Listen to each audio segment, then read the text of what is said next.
Alors Benjamin Clément, on est ici sur le chantier de fouilles et là on est devant une boutique. On est face à l'une des boutiques de la grande place de marché, une boutique qui date du 1er siècle après Jésus-Christ, qui a intégralement brûlé, ce qui a permis de conserver une grande partie de ses aménagements. On a un très beau sol en terre battue qui est carbonisé. On voit un trou face à moi qui correspond en fait à une trappe donnant accès à un caniveau pour nettoyer la boutique, le caniveau partant ensuite derrière vous vers un grand réseau de collecteurs. On avait même la planche en bois qui fermait cette trappe encore présente quand on a dégagé la boutique. Le seuil en bois était également préservé ici avec encore la feuillure permettant de clipper les panneaux le soir quand l'artisan fermait son échoppe. On a un magnifique dolium qui correspond à un très gros vase de stockage. On n'en voit que l'ouverture, mais il faut imaginer que le vase est plus grand que moi et bien sûr bien plus large que moi, qui est enterré ici et qui sert normalement dans la production du vin, mais qui est remployé ici sans doute pour le stockage de denrées alimentaires, peut-être des graines ou des denrées liquides, de l'huile ou du vin également.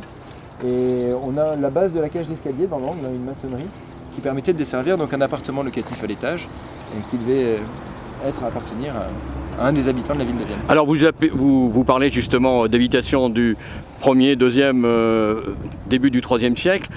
Ici ça va être un ensemble de logements. Qu'est-ce que ce chantier et ces découvertes nous disent finalement pour nous aujourd'hui ?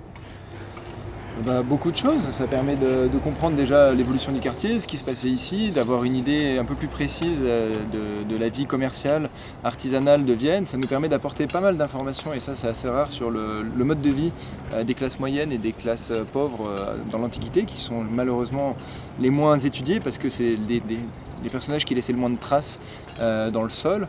Et ça c'est extrêmement important pour nous archéologues, et puis ça va permettre aussi sans doute de mieux comprendre l'évolution urbanistique des grandes villes de Gaule à cette époque-là.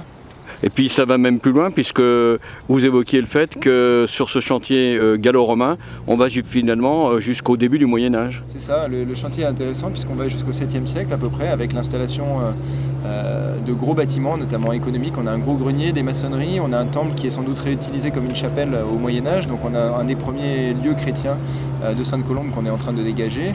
Et puis ensuite on a un très grand cimetière qui s'installe, on va dire à l'époque mérovingienne, avec une 60aine de tombes qu'on a fouillées. Donc on a vraiment toute l'histoire du site, au moins jusqu'au 7e siècle, à une époque où ensuite ici tout est transformé en terrain agricole. Alors tout ça va déboucher vers le grand public dans 2 ans à peu près ? Voilà, fin 2019, début 2020, on va faire une exposition au musée gallo-romain de Saint-Romain-en-Galles pour restituer toutes les découvertes publiques, notamment présenter les mosaïques qui seront sans doute restaurées, présenter aussi une restitution 3D du quartier, les objets qu'on a découverts et puis les interprétations qu'on peut en proposer. Alors ultime question, après cette révélation que vous ferez dans 2 ans, enfin cette publication, le fait que vous allez le rendre public, il y a derrière quand même un travail des scientifiques. On a pour combien d'années de travail ? Une dizaine d'années ? Nous on a officiellement 2 ans et demi pour rendre un premier rapport, décrivant les sites et présentant les premières interprétations.